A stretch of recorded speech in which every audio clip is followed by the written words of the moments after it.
Magandang araw po. Ako po si Kylie B. Monteclar mula sa Grade 1 Marzan, kumakatawan sa bansang Pilipinas.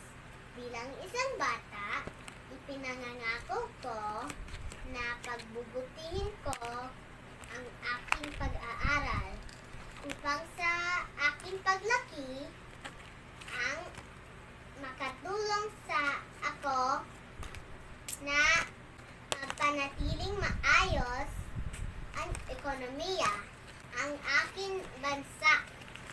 Ako ay makikinig sa aking mga guro at susunod sa aking mga magulang.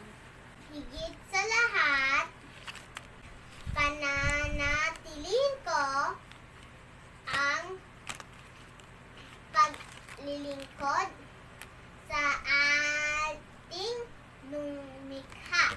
Salamat po.